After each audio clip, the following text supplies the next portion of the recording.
मानव बनकर के इस धरती लोक को पावन करके चले गए।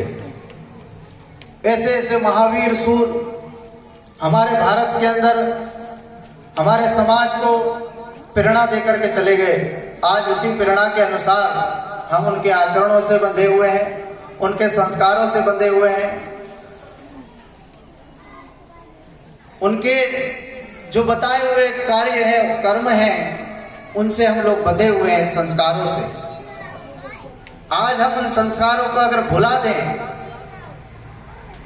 तो हमारा समाज कहां जाएगा? पतन की ओर। हम समाज को अगर हमारे धर्म को नहीं जान सकते आप, तो हमारा समाज कहां जाएगा? आप विचार करिए, पतन की ओर। क्योंकि आपको स्वयं को नहीं मालूम है कि राम कौन थे,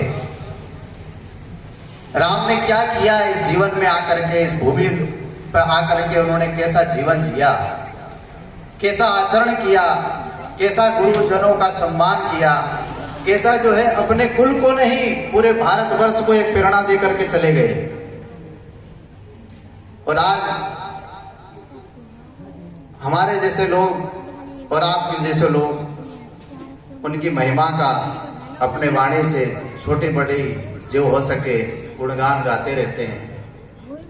परंतु देखिए, भगवान श्री राम स्वयं नारायण का अवतार थे। वो जो चाहे, जो धारे, वो कर सकते थे। फिर भी समाज को प्रेरणा के लिए ही उन्होंने अग्रसर किया, समाज को प्रेरणा के लिए ही उन्होंने बाध्य रहे। इसीलिए उनको सनातन धर्म के मर्यादा पुरुषोत्तम राम के नाम से जानते हैं लोग। उन्होंने अपनी मर्यादाओं का उल्लंघन नहीं किया। स्वयं नारायण होकर के भी वो जो चाहते तो क्या सेतु ऐसे ही नहीं बन जाता? उनको पत्थर डालने की क्या जरूरत थी? संकल्प मात्र से समुद्र जब स्वयं प्रकट हो जाए कि प्रभु आप जो कर रहे हैं इससे चराचर जीवों का नाश हो जाएगा, पर सट जो है ना, समुद्र हटी था, वो रास्ता नहीं देना था चाहता। उसमें भी हम लोग प्रेरणा ले सकते हैं कि हठी व्यक्ति होता है, उससे आप अगर सदाचरण की बात करेंगे तो वो नहीं मानेगा। जिस रूप में भगवान ने जिसको भी मृत्यु दंड दिया, रावण को दिया, वो हठी था। स्वयं को नारायण समझता था। मैं स्वयं नारायण ही हूं, मैं ही हूं सब कुछ। जब हम लोग ये मान के चल लेते हैं कि मैंने ही सब कुछ किया है, मैंने ही बनाया है और मैं ही इसको मिटा दूंगा, तो ये समझ लो कि हमारे पतन का कारण हम स्वयं हैं, दूसरा कोई नहीं। इसीलिए हमें श्री राम के बताए हुए मार्ग को, श्री राम के बताए हुए कर्म को, श्री राम को हम समर्पित होएं और उनके आचरणों से हम अपने जीवन को धन्य माने कि हमें ये जीवन मिला है। मनुष्य जीवन पुरुषार्थ करने के बाद मिलता है। 84 लाख योनियों के बाद मनुष्य योनि प्राप्त होती है। हम इसे ऐसे ही गवा दें तो फिर वो 84 लाख का चक्कर में चले जाएंगे। कलिकाल कलयुग के अंदर राम नाम से बढ़कर के कुछ है नहीं। क्यों? क्योंकि राम नाम में इतना पावर है कि सट सुधर ही सतसंगति पाई, पारस परस कुदात सुहाई। सट जो है सत्संग से सुधर जाता है, पर राम की कृपा जब तक नहीं होती है तो मनुष्य को वो सत्संग का असर भी नहीं होता। तो इसमें गुरुजनों का आशीर्वाद, हमारे बड़े बूढ़ों का आशीर्वाद, हमारे साथ में रहता है तो हमारा जीवन धन्य हो जाता है। और जहाँ गुरुजनों का और बड़ों का आशीर्वाद रहेगा, वहाँ धर्म जरूर जुड़ा रहेगा, ये ध्यान रखना। अगर हम धर्म से जुड़े हैं तो या तो हमारी ऐसी संगत है कि हम धर्म से जुड़े हैं, हमारी संगत से ही हमको धर्म याद आता है। आप लेकर के आते हो बच्चे को मंदिर में तो कहते हो कि यहाँ पगे लाग, महाराज ने पगे लाग, तो महाराज ने पगे लाग से, तो हम शुरू से उस बच्चे को धर्म से जोड़ते हैं, हमने जोड़ा है उसे नहीं मालूम है महाराज है। हम जैसा उसके अंदर, बच्चे के अंदर ऐसा डालेंगे वैसा ही बच्चा बनेगा और वैसे ही वो अपने आचरणों को ऊपर आपके विचारों को देखेगा और चलेगा। परंतु ऐसी है माया कि अच्छे अच्छे बच्चों को बिगाड़ देती है। आजकल यही हो रहा है। थोड़े से पैसे आए नहीं कि माया के चक्कर में पड़ गए। अब वो माया ऐसी आपको चक्री में डालेगी कि आपको संस्कार कहां से आए, अपना बापानी बातों दिमाग में चौथी फंसे क्या नाखे इस खबर पड़ती नहीं। कोई ने कीधु है कि तमे एम करो तो ये के बोले ना वो एम ना करो, मारी मर्जी थी चालू, तमे बेही रहो। तो पछी संस्कार आवे नहीं। आज्ञा का उल्लंघन किसी बड़े का अगर हम कर दिए ना हमारे कुल के अंदर, हमारे घर के अंदर, तो हमारे में संस्कार कभी नहीं आएंगे। हमारे संस्कार तभी आ सकते हैं हम बड़े की आज्ञा का पालन करें, सदाचरण करें। ज्ञान तो मैं बहुत कुछ दे सकता हूं तुम लोगों को, परंतु तुम उस ज्ञान से परिपूर्ण नहीं हो सकते हो। सिर्फ इतना ही कहता हूं, यहाँ कई लोग ऐसे होंगे जिसने रामायण नहीं देखी होगी। रामायण देखी है? रामायण की पुस्तक देखी है? खोल के कभी पुस्तक रामायण की नहीं देखी होगी। हम राम की चर्चा क्या करें आपसे? रामायण में कैसे कैसे वाक्य हैं, कैसे कैसे अनुवाद हैं। कहते हैं रामायण हमें जीना सिखाती है, जीना, कि जीना कैसे चाहिए मनुष्य योनि में। हमने जब रामायण खोल करके नहीं देखी तो हम कैसे राम को जानेंगे कि राम क्या थे, राम क्या करते थे, राम क्यों आए थे धरती लोक पे, हमें नहीं मालूम पड़ेगा। आप गंगा हरिद्वार गए, गंगा स्नान किया, आपको गंगा का महिमा का मालूम नहीं है तो आप पानी में स्नान करके आए हो।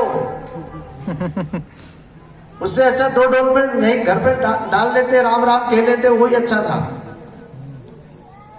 जब तक हम किसी की महिमा का पूर्ण रूप से ज्ञान नहीं होगा तब तक हम अंधकार में जी रहे हैं। हम अंधकार में जाकर के वो तालाब, वो गंगा, वो चाहे कोई भी आप नाम ले दो, उसमें नहा के आ गए आप। जब तक हम राम की महिमा को नहीं जानेंगे तब तक हम राम को मानेंगे भी नहीं कि राम कौन थे। क्यों? क्योंकि एक चौपाई है, हरि अनंत हरि कथा अनंता, कहहि सुनहि सब विधि सब संता। राम की महिमा का कोई गुणगान नहीं गा सकता। ब्रह्मा जी भी कहते हैं, असदगिरि समस्या कज्जलम सिंधु पात्रे सुरतर वर्षाखा लेखनी पत्र मुरवे लिखति यदि गृहीत्वा शारदा सर्वकालम तदपि तव गुणानां मेष पारम नयाति। भगवान की महिमा का कोई गुणगान नहीं गा सकता। हमारे तो तुम्हारे जैसे प्राणी निमित्त मात्र हैं कि हम इस धरातल के ऊपर कितने जीवन जीना है ये हमें स्वयं को नहीं मालूम, तो हम उसकी महिमा का क्या गुणगान गाएं। ये चराचर जगत, ये चराचर विश्व, अखिल ब्रह्मांड का मालिक कोई तो है इसे जो चला रहा है, जो हम नहीं जानते कि इसे कौन चला रहा है। प्रकृति एक ऐसी अलौकिक माया है, इसमें अलग अलग भिन्न भिन्न प्रकार की प्रकृति की रचना हुई है। हम उसे अपने इन नेत्रों से नहीं, हम अंदर जब जाएंगे तब इसे मालूम पड़ेगा। बाहर से इसको जितना देखोगे उतना ही कम है। भगवान की माया, भगवान की सृष्टि बनाई हुई, इसे कोई जल्दी से जान नहीं सकता जब तक स्वयं को जान ना ले। जब तुम स्वयं को जान नहीं सकते हो तो प्रकृति को, भगवान को कहां से जानोगे। ये तो हम मोह माया में, ममता में, राग द्वेष में, कामना में, क्रोध में, लोभ में चक्कर लगा रहे हैं और इसी में हम मर जाएंगे।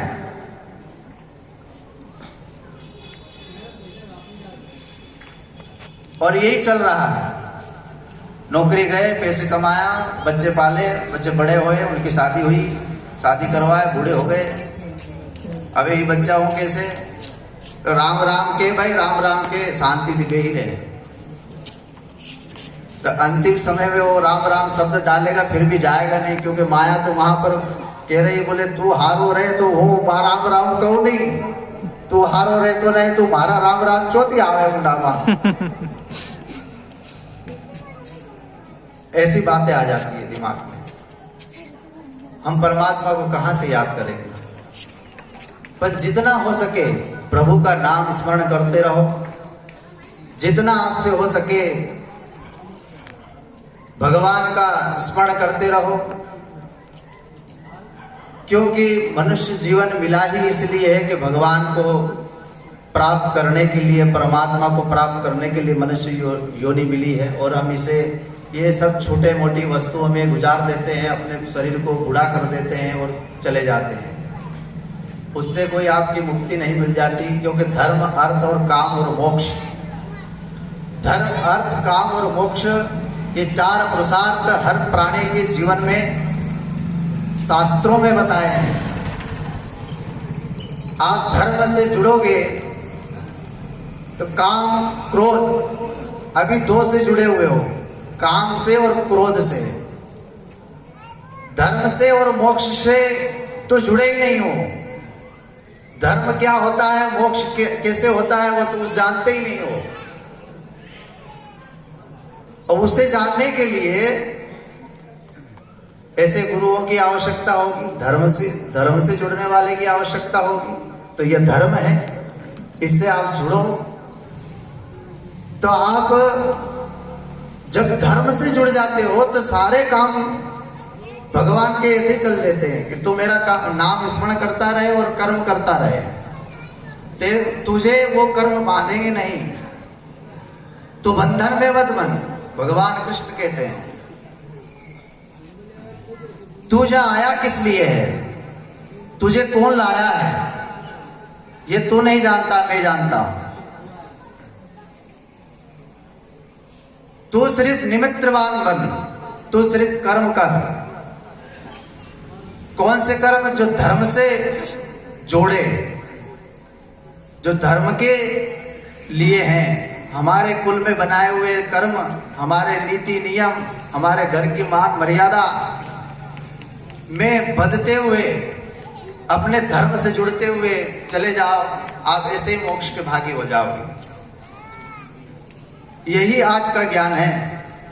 बाकी पुस्तकी ज्ञान मैं जितना दे सकूं उतना ही कम है आप लोगों को, क्योंकि आप लोगों ने पुस्तकें खोल करके देखी नहीं है धर्म की। रामायण कभी खोली नहीं, रामायण की कभी चौपाइयों का वर्णन आप लोगों ने सुना नहीं। महाभारत ही देखी है, टीवी में, सीरियलों में देखी होगी रामायण। उसमें कितनी मर्यादाओं का पालन हो रहा है, ये तो आपको प्रत्यक्ष सामने दिख रहा है। राम ने हमेशा मर्यादाओं का पालन किया है। हमें भी एक ही मर्यादा का पालन करो कि भगवान से, धर्म के प्रति जुड़े रहो। और धर्म ही श्रेष्ठ है, क्योंकि हम हिंदू धर्म से जुड़े हुए हैं। जब तक आप लोग हिंदू धर्म से जुड़े हो, आपका धर्म श्रेष्ठ है। आपकी गीता, आपकी रामायण, आपके शास्त्र, अगर आप उनसे वंचित हो तो शर्म समझ लेना, आप धर्म के लिए कुछ नहीं कर रहे हो। हिंदुत्व तो धर्म नहीं है आपका। हिंदुत्व धर्म तब है जब गीता का एक श्लोक आपको याद हो जाए। हिंदुत्व धर्म तब है जब रामायण की कोई चौपाई आपके मुखार बिंद पे पढ़ते हो, आप किसी को सुनाते हो। वर्णानाम मत्संगानाम प्रसानं छंदसामपि मंगलानाम च करतारो वंदे वाणी विनायको। ऐसे ऐसे छंद उसमें, ऐसे ऐसे रामायण की चौपाइयां हैं जो आपने कभी सुनी ही नहीं होगी। मैं धर्म की क्या बात करूं आपसे, शास्त्रों की क्या बात करूं आपसे, क्योंकि जितना गहराई में जाओगे उतना ही आपको एक अलग अलग अनुभूति मिलेगी। और ये ज्ञान मिलेगा कि हम अभी तक कुछ कर ही नहीं रहे थे, अब आगे देखो क्या करते हैं। भगवान से जुड़े रहते हैं कि ठीक, वो आपके संस्कारों के ऊपर है, आपके मार्गदर्शन के ऊपर है, हमारे बड़े बताए हुए मार्गदर्शन के ऊपर है कि आप कितने धर्म से जुड़े हो। इसी वाक्य पे मैं अपनी वाणी को विराम देता हूँ। धर्म की, धर्म की, अधर्म का, अधर्म का, प्राणियों में, प्राणियों में, विश्व का